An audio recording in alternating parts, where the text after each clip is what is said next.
Messi just keeps making people lose their minds. He's been so dominant that some people have actually convinced themselves it has to be rigged. At this point, playing Argentina has become a win-win for their competitors. If you beat Argentina, you can say, well, hey, we just beat the defending world champions.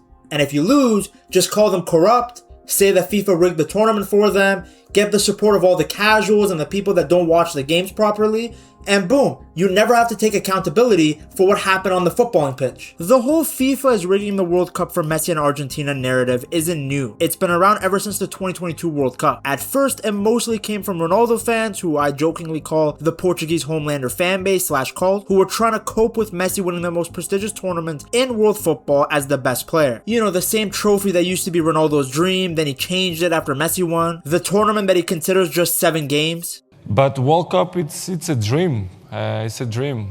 It's a dream to win the World Cup. No, it's not a dream. But World Cup, it's a dream. But the World Cup is rigged narrative has now exploded. It's literally everywhere. It feels impossible to open any social media app without seeing posts accusing Argentina of corruption, claiming matches are fixed, or saying FIFA is handing Messi another World Cup. And the craziest part is who's posting it. I'm seeing accounts that have never talked about football making posts saying that Argentina have rigged the World Cup. I'm seeing people that were previously praising Messi say that he's corrupt now. We're watching in real time one of the biggest smear campaigns ever seen around football. Also, if the games are rigged, how come the people who think this don't put all of their money on Argentina to win? If you knew something was predetermined, wouldn't you want to financially benefit from this? How about some of you guys put your money where your mouth is, if you think it's actually rigged? While I'm waiting for your fucking response, are you just not gonna say anything, dumbass? Social media during this World Cup has felt less like football and more like following election coverage. Every incident gets clipped a certain way, framed a certain way, and repeated over and over until people stop questioning it and just accept it as fact. And it all really started after Argentina's match against Algeria. Argentina won 3-0 comfortably, but the final score was not the biggest talking point. Messi stole the headlines with a brilliant hat-trick. But after the match, much of the discussion centered around a challenge that had nothing to do with his goals. Around the half-hour mark, Messi caught Algerian defender Aissa Mandi on the lower leg. Now, the Algerian Football Federation lodged an official complaint with FIFA, arguing that Messi should have been sent off and accusing the officials of giving special treatment to football's biggest star. However, the replay told a different story. While the challenge certainly deserved a yellow card for being reckless, it did not meet the standard for serious foul play under the laws of the game. Messi's tackle was made at relatively low speed, his studs weren't launched dangerously into the challenge, and there was no excessive force or brutality. As Mandi stepped forward, his leg naturally came down into the path of Messi's sliding boot, creating contact that looked worse at full speed than it actually was. That's an important distinction. A reckless tackle is a yellow card. A challenge only becomes a red when it clearly endangers an opponent through excessive force or a dangerous lunge. Go look at Kwanzaa's tackle versus Mexico. Because VAR cannot intervene to upgrade a missed yellow card, the decision stood. What's funny is that the refs have been quite consistent with their decisions when it comes to these kind of fouls throughout the tournament. Alireza Jahanbakhsh had a way worse stamp on Trossard that caused the guy's calves to bleed, and it wasn't booked. Hakimi stepped on Vinny's ankle, and it wasn't even called a foul. Yet every time there's a bad reffing decision, these guys immediately think of Messi. It's hilarious. Like, nobody's talking about the fact that Kwanzaa scissor kicked a Ghanaian player and it never even went to VAR. People are just obsessed with Messi and discrediting him. Then we get to the game versus Austria. Argentina booked their place in the knockout rounds with a hard-fought 2-0 win. But again, after the match, the biggest talking point had nothing to do with the result. It was the build-up to Messi's opening goal. Austria's manager Ralf Rangnick was furious, arguing that McAllister had fouled moments before the goal. Looking at the replay though, the challenge was perfectly legal. McAllister didn't push, trip, or lunge into Schläger. Both players were competing for the same ball, and the Argentine simply used his body strength to protect possession before continuing the attack. Under the laws of the game, that kind of physical contest is completely legal. Just as importantly, the ref had a clear, unobstructed view of the incident and immediately judged it to be fair. Since there was no obvious mistake, VAR had no reason to intervene. I know this is hard for some of those people to accept, but facts don't care about your feelings.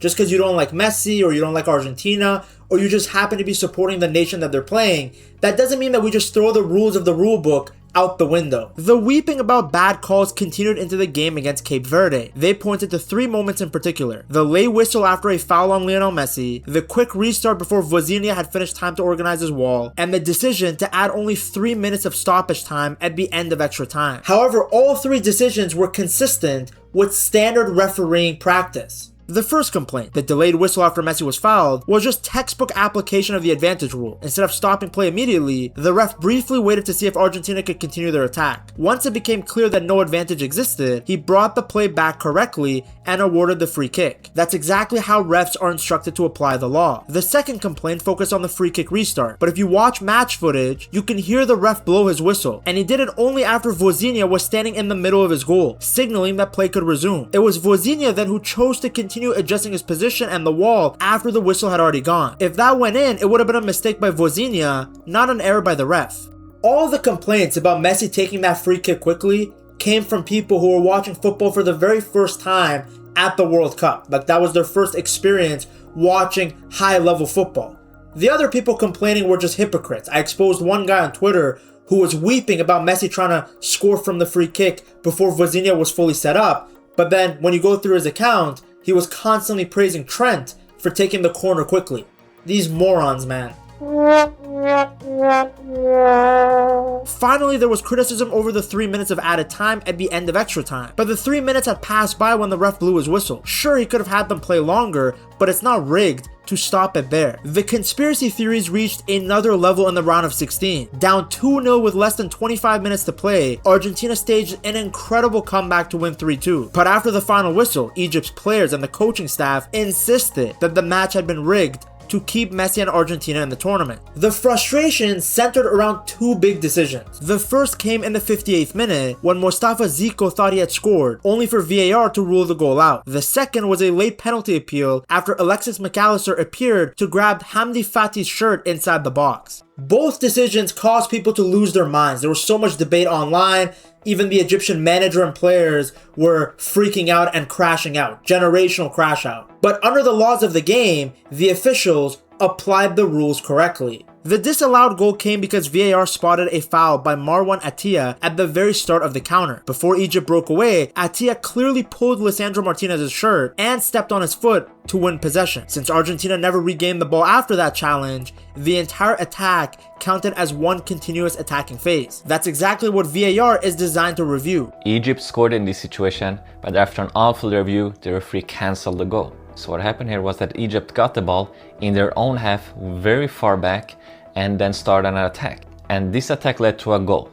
So when you look at the situation when Egypt got the ball, the Egyptian player accidentally stepped on the opponent's foot. And this is an offense. Then you need to look at the VAR protocol. It says that if an attacking team makes an offense in the build-up to the goal, VAR can intervene. And if you look at the situation, after the offense, Egypt kept possession of the ball all the way until the goal was scored. And after the offense, it started an attack. So this was during the build-up to the goal. So therefore, VAR can intervene in this situation, and it was the correct decision. A free kick has to be called here for an offense in the build-up to the goal.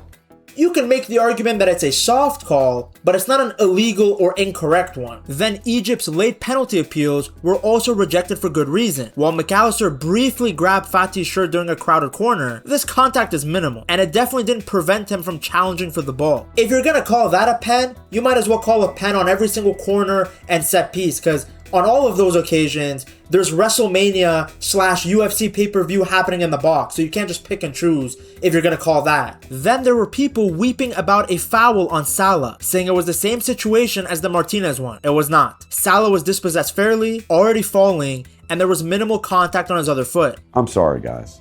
I know everyone would like for this to fit the worldview that there's a conspiracy against small teams like Egypt and Austria in favor of big teams like Messi and Argentina, but that's just not the case here. Salah is dribbling towards goal, takes a little bit of a loose touch. This shows too much of the ball to the defender from Argentina. Defender is going to poke the ball through legs, and he puts his foot down behind him. Salah's inertia, momentum takes him forward, and he is going to trip over the Argentinian player. That's right, Argentinian player is not initiating contact. It's not like they're sliding into the opponent or anything of that nature. You know, ball's gone, he's trying to move around him, Salah falls over, okay? It's not a foul. It's not a foul at grassroots at U10, and it's certainly not a foul, you know, in the World Cup, okay? I'm sorry.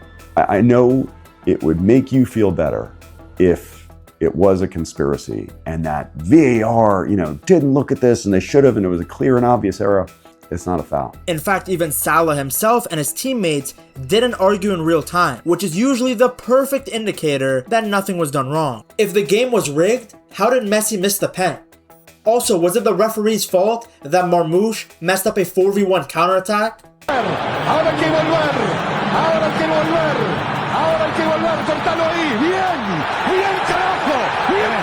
These guys conceded 3 goals from open play in like 10 minutes, and instead of taking accountability for crashing out and losing their cool mentally, they immediately went to the corruption charges and calling the game rigged.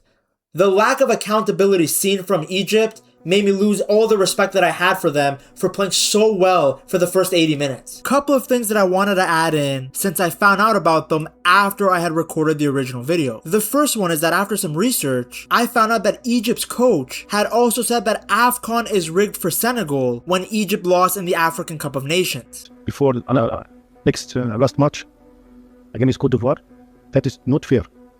And because we come here for playing the same field for Senegal, that is not fair. For Hossam Hassan, everything is okay when his team wins, but when they lose, it's corruption. Here's also a video of this guy assaulting a photographer right on the pitch. He ended up getting detained for this. Then there's this clip of him making the gesture for racism on the pitch. If you guys didn't know, FIFA implemented a rule where if you make an X with your arms, you're essentially telling the ref to stop the play because you've noticed an incident of racism. Well, Hossam did it, but nothing happened. And you want to know how we know that no racism happened? His own players and staff were telling him, buddy, calm down. Never a good sign. Then lastly, I wanted to add something that I saw nobody talk about. Zico, the player on Egypt, should have received a yellow card for removing his shirt. Even though the goal was disallowed, that's the rule. You still get a booking. But nobody complained about this, because people don't actually care about what's true or how the game is ref. They have a narrative that they want to push.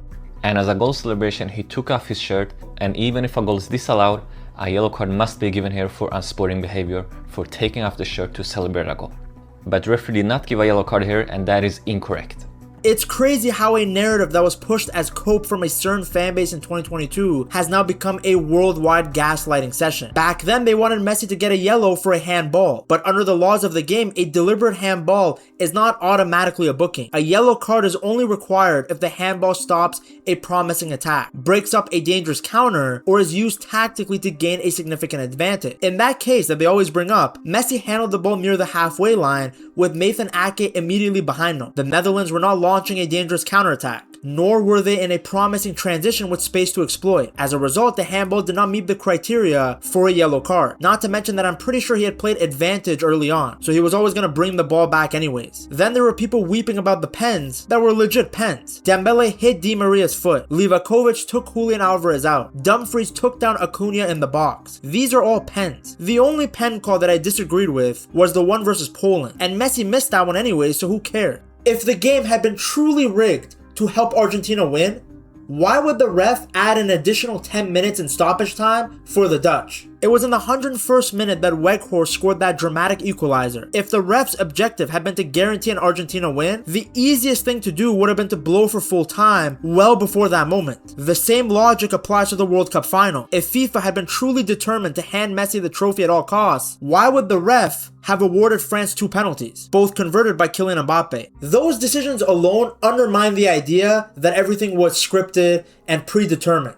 My favorite thing is also that when Mbappe scores pens in the World Cup, he's ice cold, he's skilled, he's an absolute beast. When Messi scores pens, when he scores them, because this brother misses a lot, it's now pessy, the game is corrupt, it's rigged, they wanted him to score pens. It's the real life application of that flirting versus harassment meme that I see on the internet. In the end, All of these conspiracy theories fall apart under scrutiny. Argentina still had to survive extra time and win a penalty shootout against the Netherlands. Then they had to overcome one of the greatest individual performances in World Cup history from Mbappe in the final. They became world champions because they earned it on the pitch, not because the tournament was scripted in their favor. This whole rigged nonsense is just free engagement for these accounts. They post anything they want and it gets a million views, 100k likes. Some of these people are directly contradicting themselves because often in their posts, their caption doesn't even match the video. Like there was one dude complaining that Argentina didn't deserve their pen versus Egypt while showing a video of a stone cold penalty. It's pretty ridiculous when you think about it. Also, if FIFA actually had the power to rig these games that easily, why would they stop at just helping Argentina? Why wouldn't they set up the biggest possible final like Portugal versus Argentina so that Messi plays against Ronaldo on the biggest stage in the USA? At this point, there's nothing to analyze. Some people have to jump to conspiracy theories to cope because they can't believe the greatness on their screen. Instead of appreciating one of the best matches of the tournament, everyone's trying to rewrite it and convince everyone else that it was fixed. The only good thing about Argentina eventually getting eliminated, if it happens, is that maybe the conversation can finally go back to football. Watching people try to discredit every Argentina win has been exhausting. The mental gymnastics have been unbelievable. So many of these posts don't even make sense anymore. Now, to see just how good Messi has been at the World Cup, despite almost being 40, being so good that everyone's calling it rigged again, you gotta watch this video right here.